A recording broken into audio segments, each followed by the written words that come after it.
For we are opposed around the world by a monolithic and ruthless conspiracy that relies primarily on covert means for expanding its sphere of influence, on guerrillas by night instead of armies by day.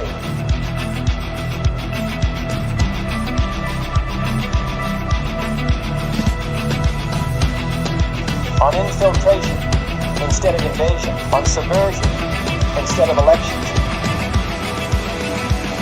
If I were the devil, I'd take from those who have and give to those who want it until I had killed the incentive of the ambitious. Violence and vandalism is being led by Antifa and other radical left-wing groups who are terrorizing the innocent, destroying jobs, hurting businesses, and burning down buildings.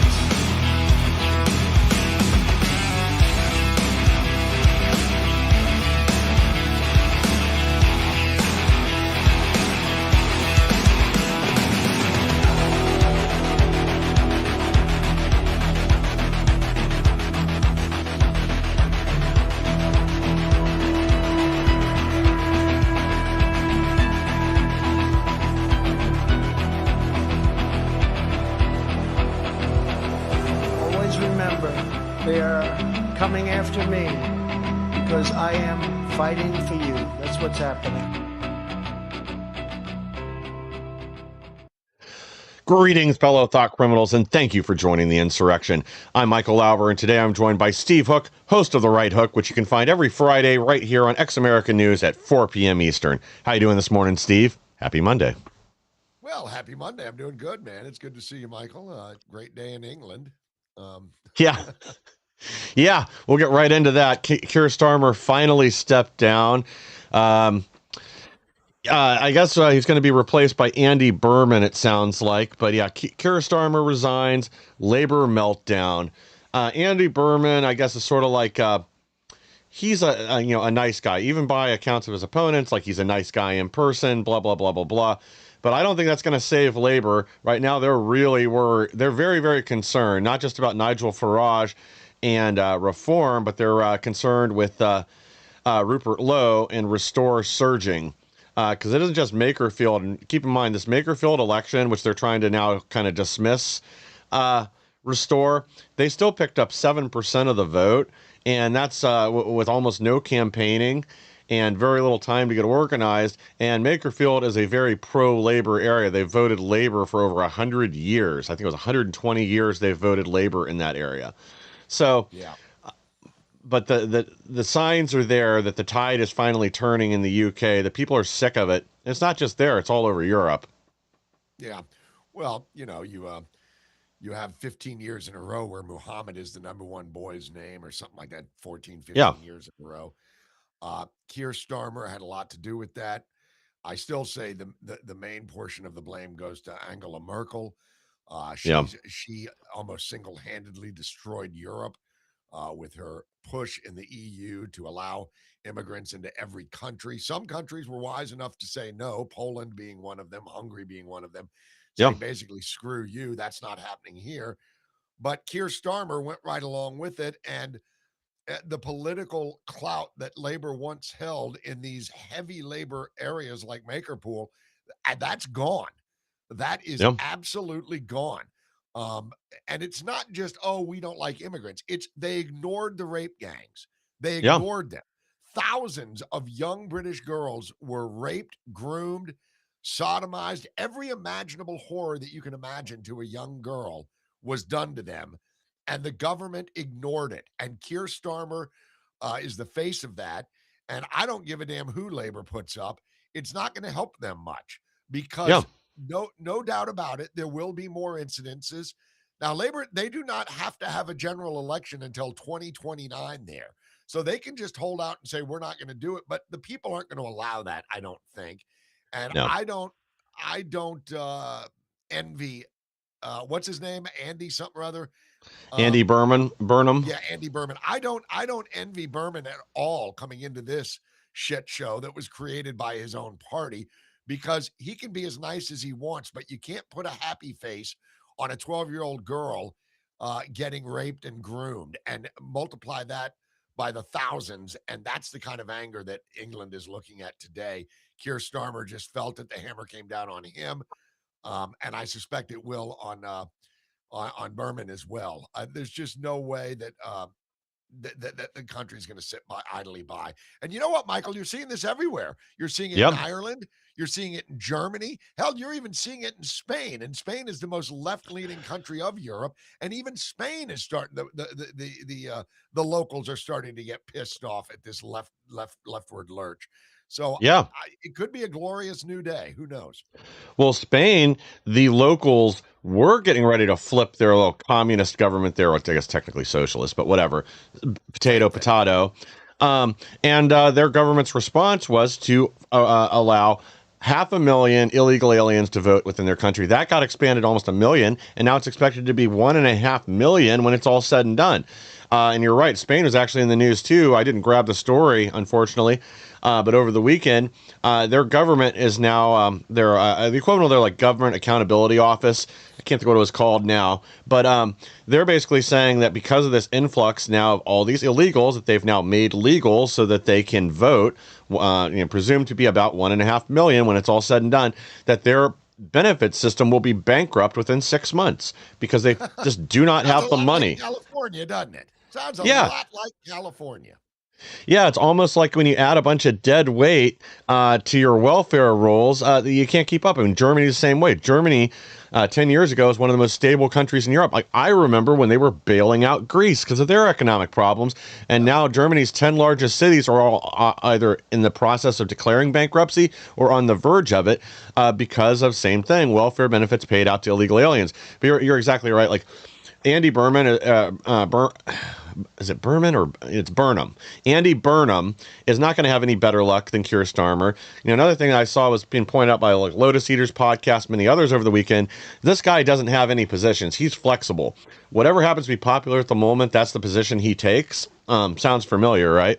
And basically they're saying he may even be worse.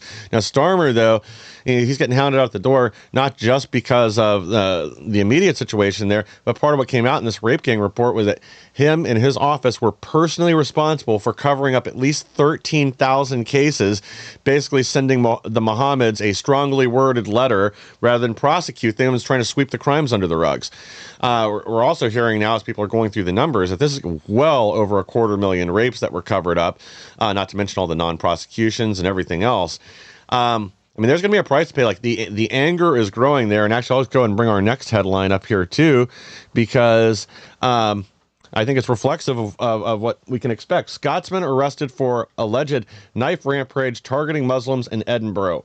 I've had enough. Yeah, the quote is "enough is enough." This is also starting to catch fire.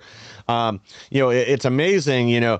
This guy's name and identity is out within, freaking 20 minutes and plastered all over the place. We have statements from their government how horrible this is.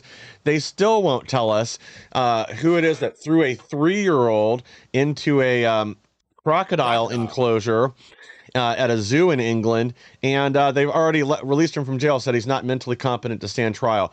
So that's getting thrown up with this all over the place, along with numerous examples of knife crimes, attacks by Muslims, including one recently where several people died, where same thing, they released the guy, said, oh, he's not competent to stand trial, his IQ's too low, he's too stupid, he doesn't understand what he's doing. And the people are sick and tired of it.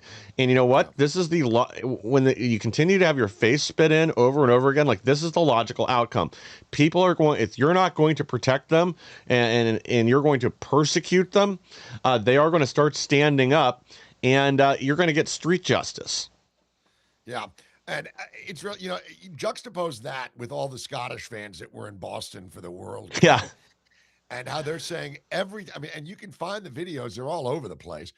They're not just bragging about the American food and free bathrooms. I mean, I don't know if you've ever been to Europe, but you have to pay to take a leak everywhere, which is ridiculous. They're bragging about the free refills. Oh my God, I get a free Coke and all this stuff. But juxtapose that with how much they love America. And then they say, you hear this a lot of them. Everything we were told about the United States by the press in England and in Scotland and in the UK, all of it has been lies. Yeah. They can say, the one guy I saw a video yesterday or the day before, he said, he goes, my wife was concerned that we were going to America, thought that we might get shot. And now you look at what's going on in Scotland, it's way worse over there than it is here. So much Yes. like the press here in the US, they conflate, they exaggerate, they lie by omission, and they don't tell their own people the truth. And when you have 13,000 unresolved rapes, and we know exactly who threw that 3-year-old into the crocodile pit by saying we're not going to release the name, you're basically putting a target on every Muslim's back in your community because everybody knows who it is. This guy in Edinburgh, should he have done it? Hell no, he shouldn't have done it. But is there a reason that he flipped and did it? You're damn right. And it's totally, and I know, Reagan used to always say, blame the criminal, not society in general. And I largely agree with that notion. You always blame the attacker. You always blame the criminal.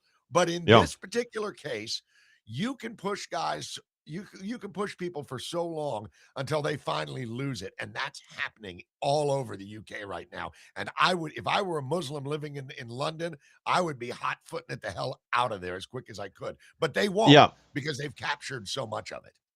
Well, here's something else with this case. Now, this was early on. Now, I haven't seen any of these stories pop back up, but he may have not have even been the one that instigated this. That he may have. Now, he would be the one that took things physical and actually attacked. But there were reports that he was being harassed by two of these guys to begin with, and then that's what led to it. Now, I don't have any those stories have since. I don't know if that's true or not, but I guess we'll see. But I wouldn't be surprised if that were the case. Now, again, he probably shouldn't have turned to stabbing anybody. But again, then, I guess we'll also have to see what the situation was. Maybe he was threatened first. So, I think there's a rush to get this out there, to get their narrative set before all the facts are out there. But again, the obvious pushback is, well, wait a minute. You're dismissing these crimes every time it's Mohammed swinging the blade, or trying to, prosecuting people that point out, the subways are no longer safe. The tube in London is no longer safe. They're averaging one stabbing a day on the tube. That seems a little ridiculous to me, especially, again, given the population and all that. And a lot of times it's more than that. And that's just one form of terrorism, not to mention everything else that's going on there between the, rape gangs, the mostly peaceful vehicle rammings, the bombs, and all that. And people have had it. It's finally gotten to that boiling point. Something's going to change. But to your point about the people here, I've seen so many great videos of people from all over the world. I watched one today, this morning, actually, with a couple from the UK talking about gas prices here. Like, at first we thought it was about the same as Europe, but then we realized, a gallon is almost 4 liters. So what we're paying per liter, you guys are paying here per gallon. You're getting 4 times the fuel for the price, because around the world right now, in a lot of places, fuel is over the equivalent of $10 a gallon. I don't know if it's still this high in Austria and Germany for a little while. I watched a reporter. There's this Austrian reporter, I can't think of her name now, that she does some English broadcast stuff. And she was going back and forth between the two countries, and it was the equivalent of $14 a gallon for gas or diesel, which is insane. They're actually having people call off work in Austria because they say it's too expensive to go in right now. I mean, how do you live like that? You pay more to get to work than you make at work. Yeah. I think the moral of the story is pretty simple if you really were to cook it down. Leftism sucks. It sucks everywhere it's tried. It's never been successful. It never will be successful. And sadly, they have infested like a metastasizing cancer all over Europe, and of course, all over the United States. I mean, college institutions have been ruined by it. That you've got people that are screaming anti-Semites right now, simply because of what they heard in college. Now, I understand that people are upset with Israel and all this. I get this, but I will say this, and I will say this unequivocally. People are saying, why is Syria? Why are they attacking Lebanon? Hezbollah in the last month and a half has fired over 2,200 rockets from Lebanon and the environs right around Beirut into Israel. There's no way in the world that the United States would allow that many missiles coming from Jalisco, Mexico into one Yeah. of our border states and not respond. But all of that said, my point is all of this is brought to us by leftism and that ideology. Yeah. And I really do hope that this is it's always darkest before the dawn, and I hope the dawn is right around the corner because Europe needs to wake up. England is in the process of waking up, Yeah. and we need to wake up here in the country because I tell you what, man, this Mandami idiot in New York, he's endorsing straight up socialist. He's turning Yeah. his back on Democrat favored candidates and saying, no, I know you helped me get elected. Thank you very much, Chuck Schumer. But now I'm going to stab you in the back and go hard left. The Democratic Party in the United States of America is absolutely rudderless. This is what happens when you embrace your lunatics. Your Yeah. party goes off the rails. And that's exactly what happened to Keir Starmer. And to a smaller extent, it's happening here in the U.S. as well. Yeah. Britain's paying the price for years of woke ideology. And, I think this is really the heart of the matter. This is a great article, by the way. It's up on the Blaze. And, but basically, essentially they get into this is nothing new, but like you said, I've been saying, is they've hit their boiling point. I think the people were kind of drug along by this. Labor has been largely responsible for this. I mean, but it's all the other politicians. It's been 10 years now since the UK actually had a properly elected prime minister. They had one, Rishi Sunak, who wasn't elected at all. Otherwise, it's been people to fill in the gap and all that. Liz Truss, I think. Boris would have been good, but they screwed Well, him over because of COVID. Boris is the one that opened the floodgates there on immigration. He's the one that changed the rules. He immediately regretted it. That's one thing. Now that doesn't excuse it. But he immediately said, whoops, if I had to do it over again. But they screwed him on COVID. But England, this is what happens when you get surrounded by people like this. You become a bubble dweller and you start listening to all the people around you that have no stake in this. No ministers of parliament have had their daughters raped. So they don't give a damn about it. And the people are obviously waking up to this saying, you don't represent us at all anymore. They're having their own little mini American revolution over there in England right now. And I wish them the best of luck. Yeah, I hope they do.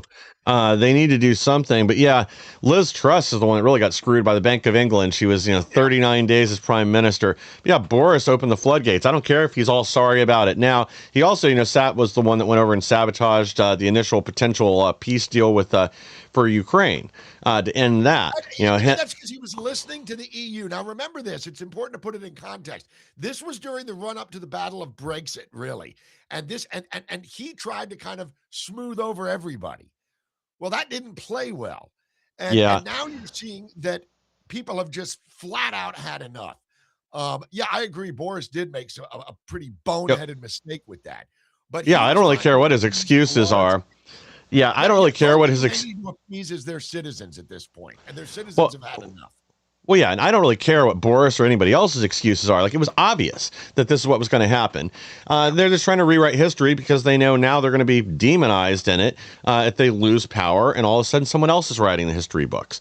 So screw Boris, screw anybody else. He should be lynched with the rest of these people. And you know what? They are actually talking about that now in England. It is a lot of the politicians that have betrayed the country, that it's time for bring out the guillotines. And I hope they do.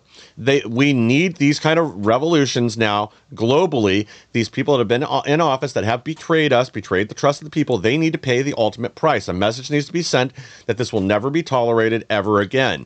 And I think that's a good place to start. It's probably not far enough. It's the old Thomas Jefferson quote.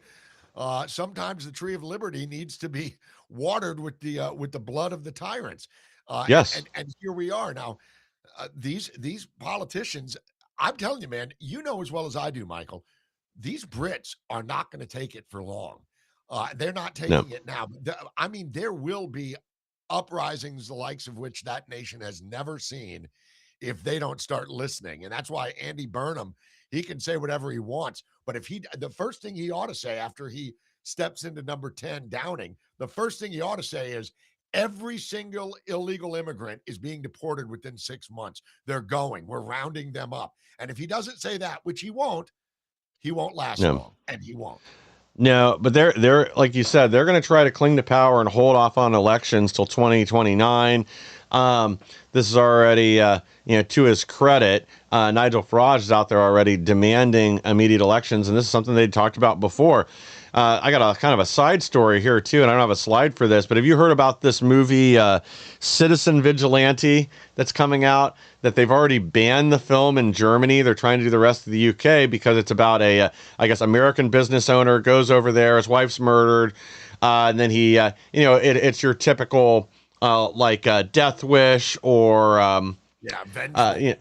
yeah, it's a vengeance film. But because they've actually made it accurate and that the villains in the film are all the Islamic rape gangs and other criminal organizations throughout Europe and the people that facilitate it, because they even actually based a lot of the script in the movie on real excuses from politicians where they sweep these crimes under the rug, statements from judges and all that. They are freaking out in Europe that this is getting ready to release and actually trying to ban it in as many countries as possible. So I'll probably talk more about it tomorrow, Wednesday. Well, yeah, it's just going to add to the hype. Attention to a film, ban it. Yeah, well, that's what's already happening. Yeah, they're banning it because it hits a little bit too close to home. It reminds me of James Reese, the character that Jack Carr writes about in his novels. How he just basically says, "Screw it, screw them all. I'm gonna take care of the problem." And the worst thing they could ever do is ban the movie for their cause. It's the worst thing they could do, because now people are going to be like, well, wait a minute, why are they banning it? And people will hunt it out, and then they'll share it on social media. They'll share it on DVD with their friends. This is left. The left never learns from either their own mistakes or history's mistakes. They never ever learn. It reminds me of the Obama stupid ass quote, "We are the ones we've been waiting for," when he was trying to say, oh, everybody's done socialism wrong, but we're going to do it right. No, it's never been done right.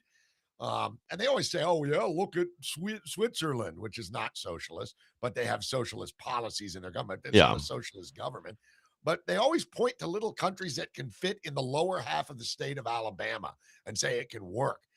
If you're naive enough to believe that a little tiny enclave that embraces socialism would be comparable to a nation of 330 million people, not to mention tens of millions of illegals, you're nuts. That's never going to work. Oh.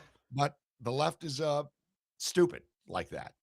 Well, they also lie about the real cost. In Canada, you're paying significantly more in tax, and it's more than we pay for medical insurance, the equivalent up cost there. Same with Germany. In a lot of these, it isn't socialized medicine like they dream about in their utopias. You still have massive copays and everything else. In Germany, for example, you can actually be prosecuted for abusing the system to run into the doctor every time you sneeze. And they do it on a regular basis. None of that's ever brought up.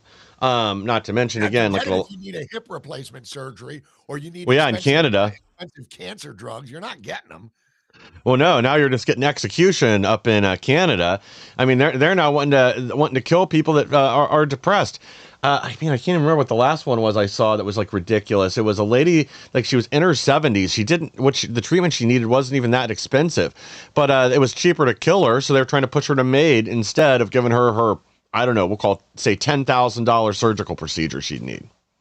Well, they don't look at individual liberty. Individual liberty is they look at everybody as we are all individual teeth in the long zipper of communism. That's the way they look at it, or the spoke in the wheel. They don't look at people as individuals, and if they did, it's only their immediate family members.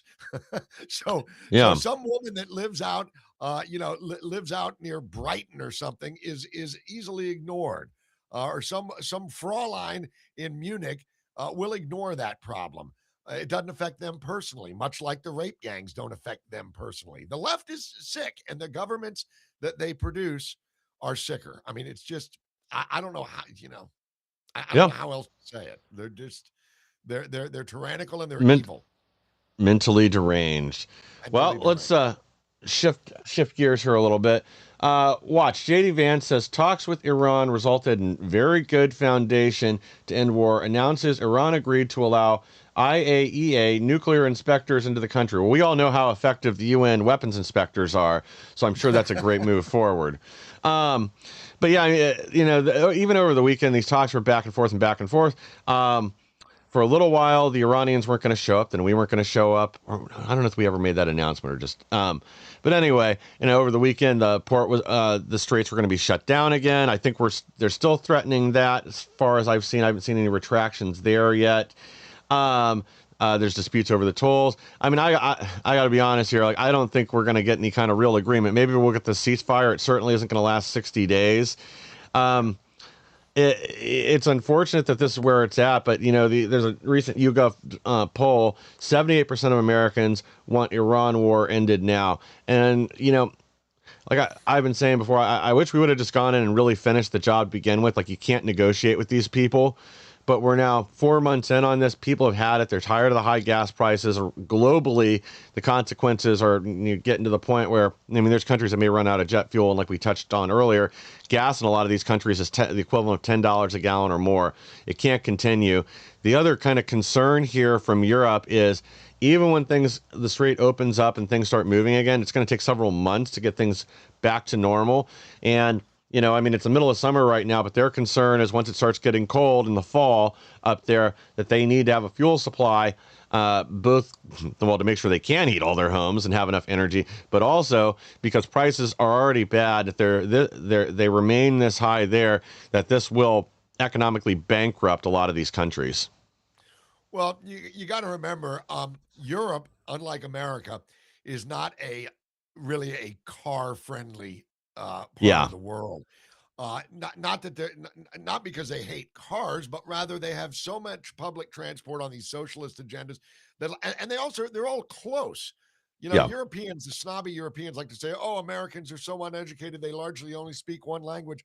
Hey, all of Europe can fit into one half of the United States. So you've Yeah. got all of these countries that live right next door to each other, and they all take the tube. You mentioned the tube in England, and they all take public transport everywhere. So here we have driving season. We're in it right now in the United States.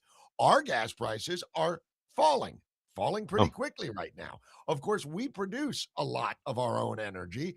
Now, this goes into a global marketplace, and being as finances in the oil industry are kind of fungible, we still pay more than we should, even though we don't have to. But one of the things kind of jumping back to Keir Starmer and what's happening in the UK, they refuse to drill in the Black Sea off their northern coast, which they would yeah. make so much money.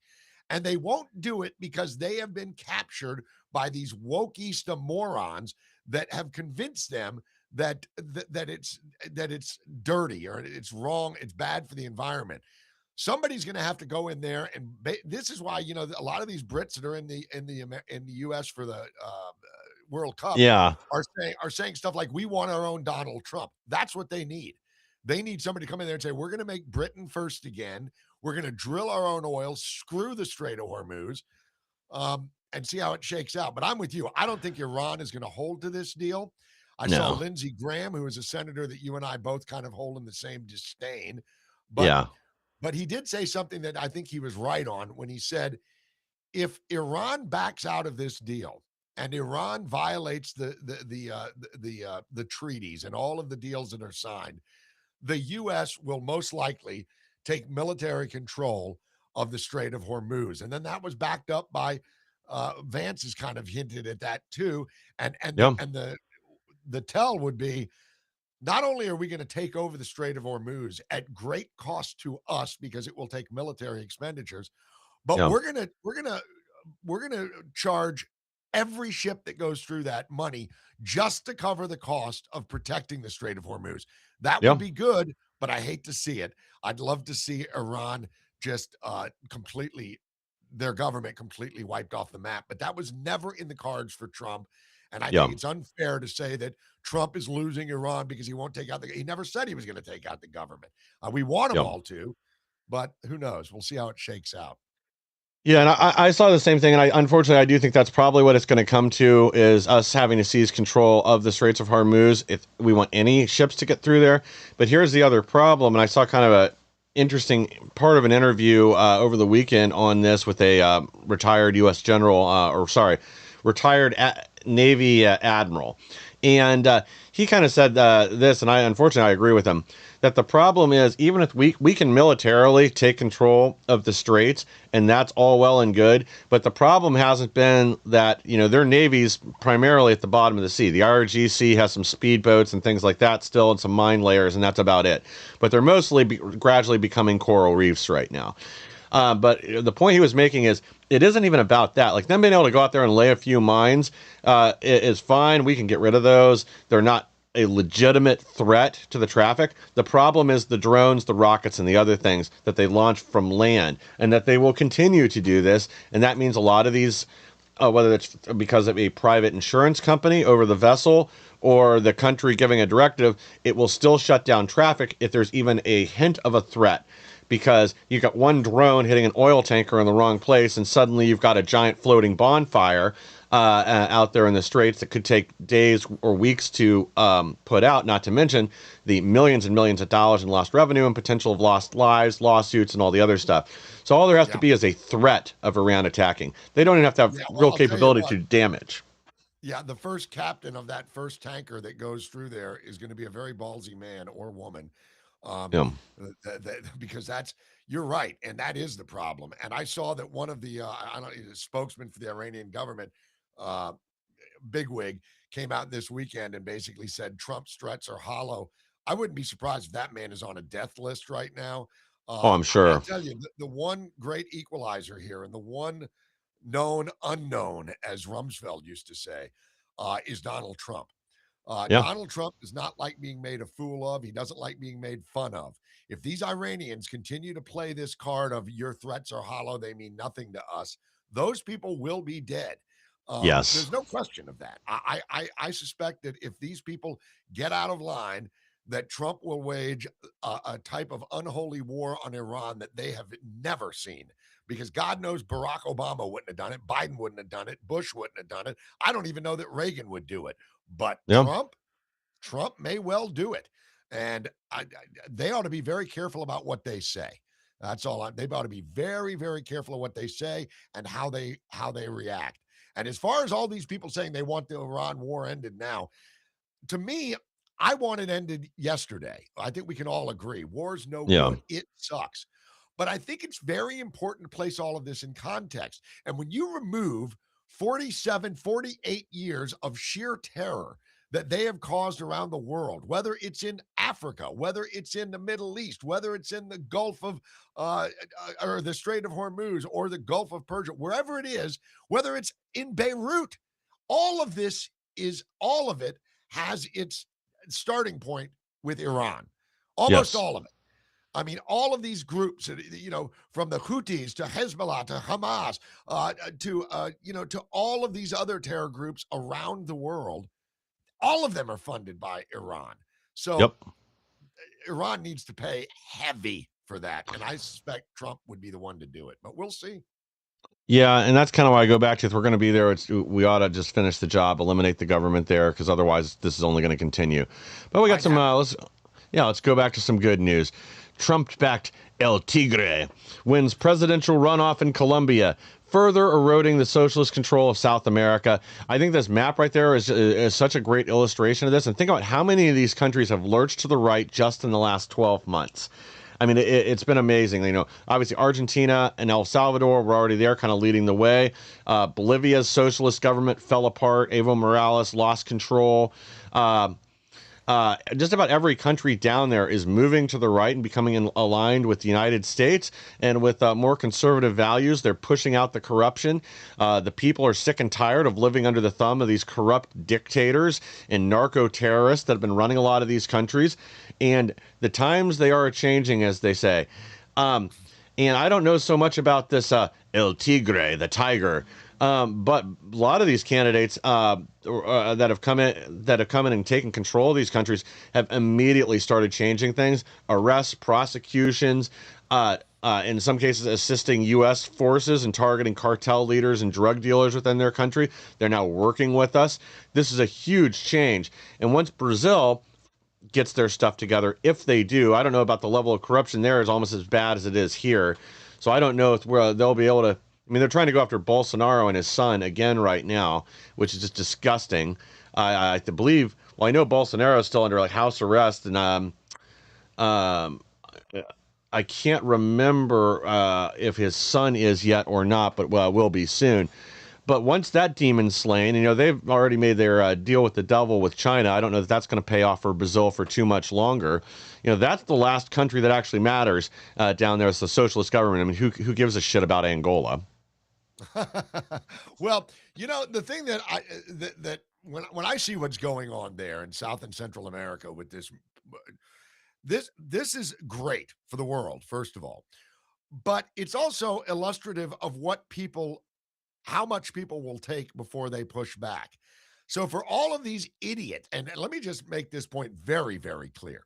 College-age kids in the U.S. that embrace socialism are morons. Yes, Yep. they are brainwashed morons, but they are morons. You look at these nations that you just showed, and by the way, Venezuela may very well soon be red as well because Yeah. they've dealt with it for not as long as some of these countries, but some of these countries have actually lived under socialist governments, unlike the morons in our Ivy League institutions and the morons in Lower Manhattan. These people have never experienced socialism. They just know that capitalism sucks. They don't know anything else about socialism, but they know that they hate capitalism and they quickly embrace it. Well, that's what the people in Venezuela did before Hugo Chavez came into power. And they lived to regret it. And they started Yeah. eating out of dumpsters. And that's what's going to happen here, too, if we don't get a handle on it. It looks like there's going to be certain, little like New York Districts. City and California that just won't change until it's absolutely, unbearable. And that's going to happen sooner rather than later. But it is interesting to see all of these former socialist countries not only abandon socialism, but start convicting some of the socialists that were in charge and Yes. start really holding them to account. And I would tell any 20-something-year-old watching this podcast that if you have a leaning towards socialism, you ought to take a look at what socialist countries are doing. They are destroying their own governments in order to get rid of socialism. So don't be a Yeah. moron, and don't let the brainwashing fool you. It's good to see what's going on down there Yeah. in South America and in Central America, for that matter. Milei Yeah. and Bukele. I mean, these guys have turned the tide. And when you live next to a country that all of a sudden went from dirt poverty to all of a sudden people are buying houses, and then all of a sudden you're in Colombia going, what the hell happened in Argentina? Why can't we live like this? And now all of a sudden you see what happens. Well, and to your point on Venezuela, they're essentially expecting a conservative sweep from a few different parties there and these socialists to be kicked to the curb when they do have their next election, as long as, their votes actually count this time, which there's a lot of evidence to suggest that Maduro was not a legitimate president there.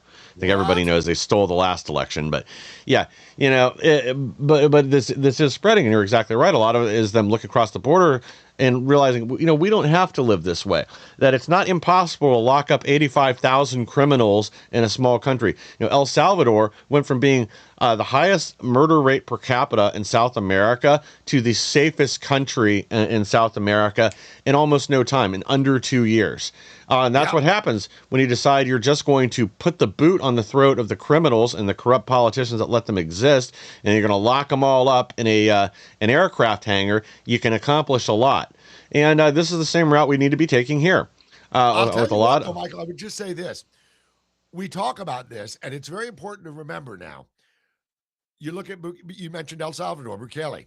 Look at what this guy, he literally put his ass on the line because I thought, and you probably thought the same thing, he's going to be assassinated. He's going to be killed. There's no way these drug cartels and these human traffickers that live in that home base out of El Salvador, there's no way they're going to let that stand. And not only did it stand, but he started coming back after all of them. Milei, the same thing in Argentina. So I think that it's just a brand new day in South and Central America, and I really do hope that that it spreads in a good way, Yep. unlike the left, which spreads like cancer. Yeah, well, we can do the same thing here, though, and I think this is what we need. When Bukele won his last election, he had his whole cabinet investigated. Any of them that had any ties to any crime or taken any bribes, he'd them hauled off to jail. Now we Yep. can do the same. We can do the same thing here.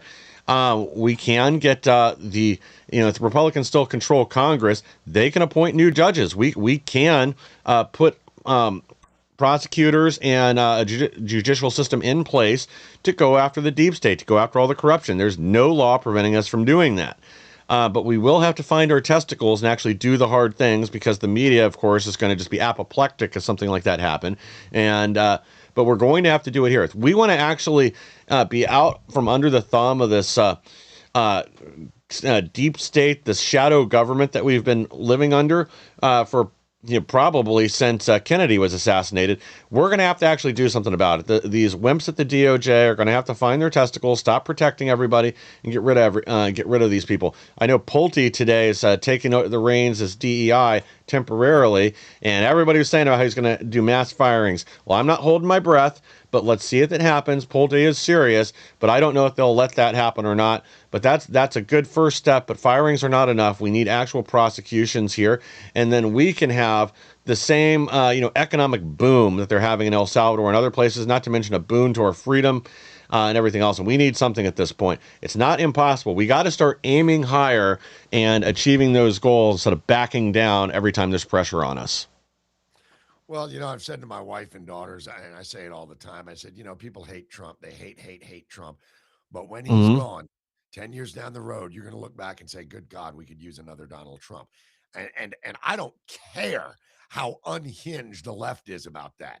Those people are true believers. They are complete nut jobs. They are pigs at the trough in large measure. That's why they lost their shit about USAID.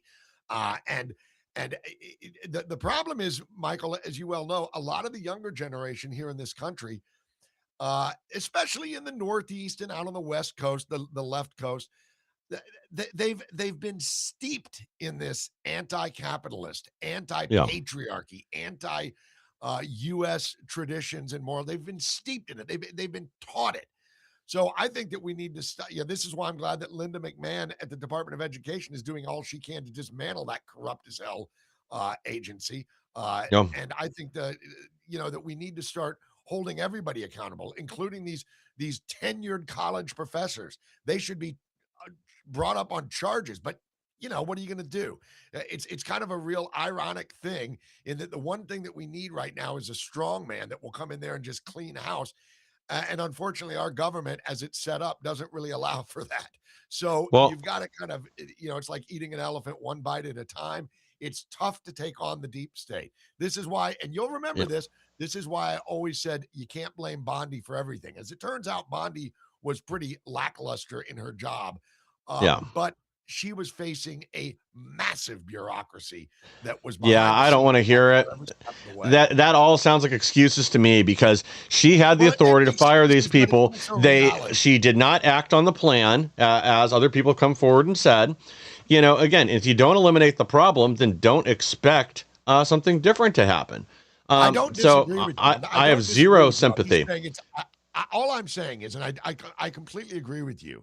And my head turned on Pam Bondi in the last year or so that she was in office. I started to say, what the hell is she doing? Not much. But I do know this, that we can say if you don't fix the problem. But the problem is, and I think a lot of Americans have no clue as to just how deep the deep state is. They have spent decades planning these routes in all of these various agencies and after multiple administrations, even some, including even some Republican administrations, planted these people in these bureaucracies. And it's very hard to clean that up. That's why I say the irony is you kind of need a strong man, but we don't have that. I mean, we have a strong man as president, but his term is up in 2 years. And then you're going to maybe get J.D. Vance. I hope so. And then maybe after Vance, maybe Marco Rubio. That's the best we could hope for. But we'll see how it shakes out. I just think that what's happening in South and Central America is educational for the morons that are chanting for the growth of algae in the reflecting pool. These idiots Yeah. that hate their own country. These Yep. idiots in college campuses. These 20-something-year-old know everything, never experienced a damn thing in their life. Those people are morons. Yep. And they're morons by not by their choice, but by the choice of these deep staters that have infiltrated colleges and universities around the country, infiltrated the Department of Education, Hmm. infiltrated the media, infiltrated Hollywood, infiltrated professional sports. This is all Hmm. done on purpose. It's all done to change incrementally.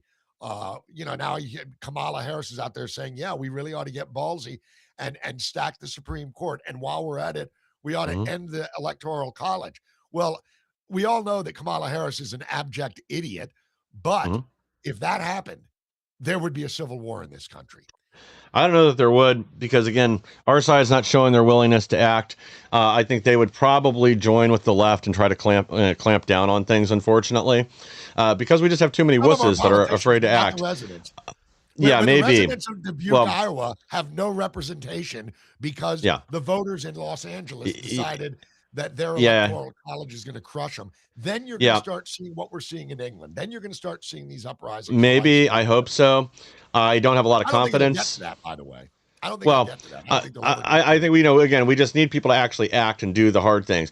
Trump can't be bailing out the colleges by allowing another 500,000 Chinese students here. Now, these are the wrong moves. There have to be consequences for all the mistakes that they've made. We can't keep bailing people out. Our side feels sorry for people and they're going to lose their job and the industry is going to collapse. We can't do that anymore.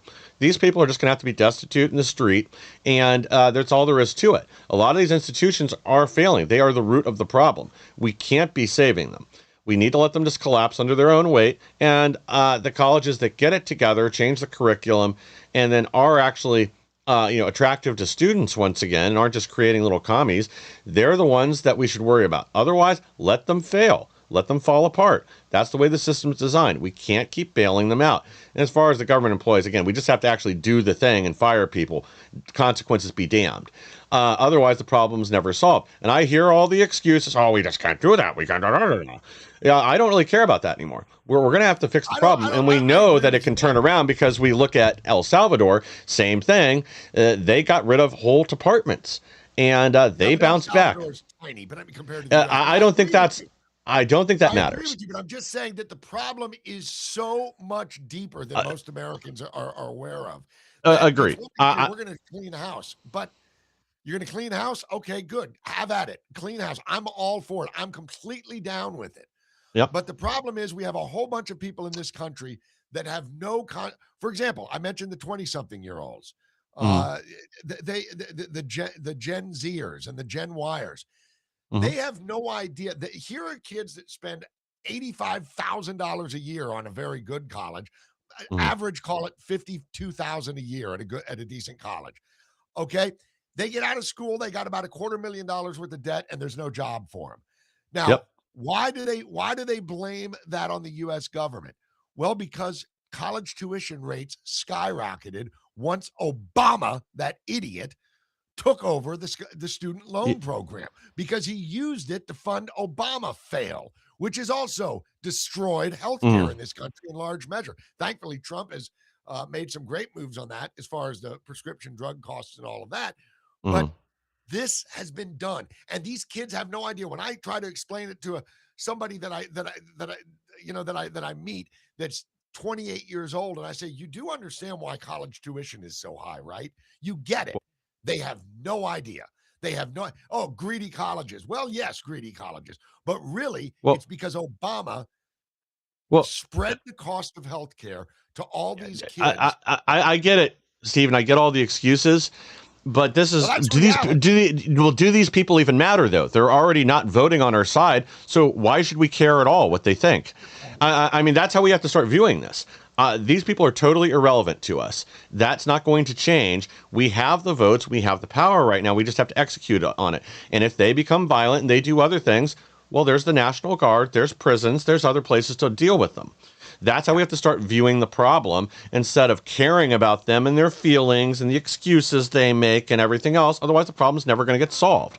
I don't Well, care about. they've also a lot of these kids have very stupid parents that Mhm, encourage them. My kids, they're not kids anymore. I've got a 30-year-old and a 28-year-old, but mhm, both of them grew up knowing full well when they were children, that the greatest president in my lifetime was Ronald Reagan, and I mhm, instilled in them conservative, good Christian, pro-America values, and they have not lost any. They have not lost sight of that. But some mhm, of these idiots that come from the Pacific Northwest or come from Orange, well, not even really Orange County, because large parts of Orange County are red, but mhm. come from California, LA, and these cities. Yeah, Their parents instilled in them that America sucks.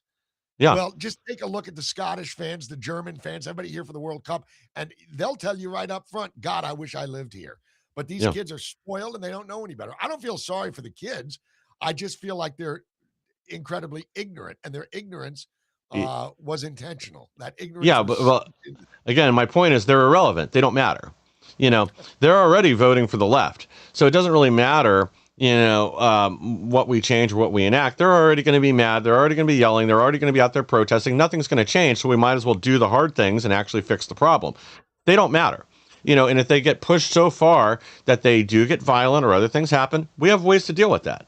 So I just don't see what the problem is. I hear a lot of excuses, but they don't change the situation. But to get back By the on way, this, I'm not making excuses. I'm just giving you reality of what these oh, I kids, understand their exactly what you're reality. saying. To me, these are excuses. Reasons not to do anything. Colombia announces election results in one day. Well, California Marxists won't report election results for 2 more weeks, 5 weeks after Election Day. Again, these are very simple problems that we should be able to deal with. And I get that there is some level of an investigation. The FBI is over there, the DOJ is getting involved. And in a lot of cases, I've heard it explained, California essentially legalized election fraud with allowing Mail-in vo- ballots and yeah, and ballot harvesting and everything else. They're just lax laws on signatures, all the other stuff that they've essentially legitimized election fraud. Now, I hope Spencer Pratt finally does release this video he supposedly got. He teased last week of either Nikki Rahman or Karen Bass. Something that would be so shocking it's going to force them to resign. We'll see. We'll see about that. Is in California, I can only imagine how shocking this video must be. they'll It must probably be one. arrest Spencer Pratt.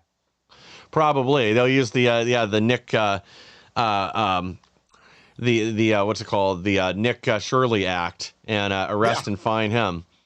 But again, how is it these other countries all over the world or states like Florida can count their votes in hours and give legitimate results that we're not going back and we're not finding more votes or doing anything else? I mean, it's obvious stuff, but again, we have to start actually treating it that way and doing something about it, or it's not going to change. agreed. Agreed. I mean, I couldn't agree more. I think the problem that you have in California is it's been corrupt for so long. And listen, I say that as a New Jersey resident, okay? And we've got to deal with it here too. It's been corrupt for so long, and they will always fall back on states' rights and all this crap, much like they did Hmm. when they wanted to keep their slaves back in the 19th century. Um, Yeah. but again, I feel bad for California residents because I know quite a few that are very, very conservative, and they've got Hmm. homes and they've got their businesses there. And I'm just Hmm. like, why don't you get out of there? And they're like, okay, well, I've got life anchors keeping me here. And I've got a very corrupt government in Sacramento that is Hmm. threatening well, not threatening, under law, they're gonna tax me an exit tax when I sell my house. They're gonna take a $250,000 away from me. So Hmm. this is why this is kind of getting back to the young 20 something year olds. This is why I don't understand why they don't get it. Look Hmm. how corrupt this is. Even if it's legal, quote unquote, in California Hmm. to hold elections this way, look how utterly corrupt it is. They wait 2 weeks. How many votes do we need? Well, we've got 2 weeks to come up with them. Go harvest more. Oh, you can have a handwritten postmark on there now. You don't even have to have a postmark stamp. It can just be handwritten by somebody. That's good enough for California. It is Yeah. so blatantly, obviously corrupt. And I hope Spencer Pratt does release that video. Um, whatever it may be, and we don't know what it is until we see it. But it's I just don't understand people. I don't respect people that embrace that kind of leftist idiocy, Yeah. because they're obviously not very educated, but they'll tell you that they know more about government than that's the problem with the leftist. They're the Yeah. most they're supremely confident in their own ignorance. Yeah. Well, again, that's why I don't really have sympathy for the California residents. I mean, it's not like this is a sudden change. There's been warnings about this coming for 20 years. Yeah, but I'm talking It's about just, the elderly residents that lived there when Reagan was governor. I get it. I know. I just don't care. Screw these people. We got to fix the problem, and we can't allow them to hold us hostage because of their feelings. And as we don't get past this, then we never will. And things will never change. It'll continue to be a problem. And I think that is a lot of what the Uniparty and a lot of these people in DC want. They want to be able to continue to have the problems. They don't want to fix things. They want to send out strongly worded letters. And that's why we're going to have to actually find change makers, people that will go up there and do the hard things and don't care about the consequences, especially when they affect leftists. I mean, I don't care if they're destitute in the street, living under a bridge for the rest of their lives. They made wrong choices in life that affect all of us, and there have to be consequences for that. So who cares what happens to them or what they think about it or anything else? And that's how we've got to start treating this. We've got to start doing what's right for the majority of the country, not caring about these hostage takers and their sympathy stories or anything else. Don't care. Even if it is a good example, don't care. We can't let one or two people hold us back from doing the right thing and doing what's best for the country any longer. I mean, it's just totally unacceptable. Here, this Chuck Schumer admits Democrats have embedded 25 million illegitimate voters in U.S. voter rolls. So this isn't just illegal aliens. This is an interview he did about the SAVE Act and how that would screw the Democrats because there's 25 million people on the rolls now and voting that shouldn't be. Because that's the problem it'll fix is you'll have to actually have an idea, verify ID, verify citizenship in order to vote. But they can't have that because it isn't just the illegal aliens. It's people that are registered to vote in multiple states. It's all the dead people. It's the houses in Arkansas with 10,000. Yeah, with 10,000 people registered that all happen to get mail-in ballots and then send them in. It's all these problems. If we clean, I mean, think about that. If we take 25 million people off the voter rolls, the Democrats won't be able to win anything in most states. Bet we go from having 38, 39 red states to 45 in short order. Yeah, well, let me just say this, though, because the Hoff brothers over there, Gateway Pundit, I love the way they put that. He says it will remove 25 illegitimate voters. That's not what he said, but it is essentially what he meant. And you didn't expect that jackass Lawrence O'Donnell, Larry, to actually press him on any of this, did you? Of course not, because he's complicit in all of this garbage. What Schumer said was it will remove 25 million people from the voter rolls, and that's unacceptable. And then, of course, the Hoff brothers, Joe and John, got together and said, oh, they're all illegals.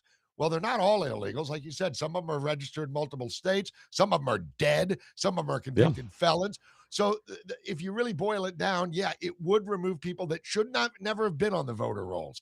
And that's what Larry O'Donnell will never question Schumer about. Schumer knows that his party is toast if they can't cheat. And it's as simple as that. If they cannot cheat, Democrats lose everything. And therefore, they're going to fight tooth and nail to make damn sure they can cheat. And California is just one. Wherever you have these liberal bastions, they always do this. Oh, we're only protecting the vote. Well, shit. I mean, in Somalia, you have to have an ID to vote, for God's sakes. They don't want an ID to vote because they don't want to be able to, they don't want to stop cheating. And if you're so naive that you can't see that, then God have mercy on your soul. You are just a straight up idiot. That's what they're doing. Schumer knows it. He's panicked. He is tilted his sails as far left as they can go, just like the rest of the DNC, because they know that other than the radical far left clowns that cheer on algae in the reflecting pool and that love to rip down statues, other than those clowns, they don't have a base. They don't really have a base. They have very naive college-age kids, and they've got illegals, and they've got felons, and they've got dead people. That's their base. Yep. Yep, and that's the thing. Again, we're going to have to do something about it. We're going to have to do the hard things. It's time to start making some arrests. It's time to start shutting down. This is 25 million people that are stealing our democracy right now. Like, that's how we have to look at it. Is this the biggest heist in U.S. history? That having your vote and your power stolen by a political party or a uniparty, more likely. It's one of the other things we heard that unfortunately we never got back to was that there were, it was suspected there were at least 6 Republicans in the Senate that had stolen their seats. That they used illegitimate votes to get there. And I have no doubt that's true, especially, there's roughly 10 that are lined up against our agenda, that are blocking things, that are just undocumented Democrats. So again, we solve this problem. We're gonna see a lot of other things shake out too. But we also gotta solve it in the intelligence agencies. We gotta solve it in the DOJ. We have to actually start addressing and fixing these problems instead of pretending they're going to go away on their own and not really doing much to pursue them. Or what's the point anyway? Because the minute the left gets power again, it's going to be right back to business as usual. All these executive orders from Trump, they're all gone. They're all out the window. And it'll be even worse than it was before, because bingo. then they'll be on a vendetta. And then they will pack the Supreme Court. Then they will abolish the Electoral College. Then they will make Puerto Rico and Washington, D.C. states. They will do anything they can to keep their power indefinitely. And I really don't believe that it's going to come to that, because I don't believe that they've got the it'll come to that in liberal bastions like California and New York and New Jersey and Illinois. But the vast majority of this country is going to reject that wholeheartedly. All you need to do is look at the vote tally that Trump put up against Kamala Harris, that idiot you just showed. The country's in no mood for their leftist BS. The problem is, because the media is taken over by leftists, you get a very skewed report of what Americans really think. Most Americans think like you and I do, I think.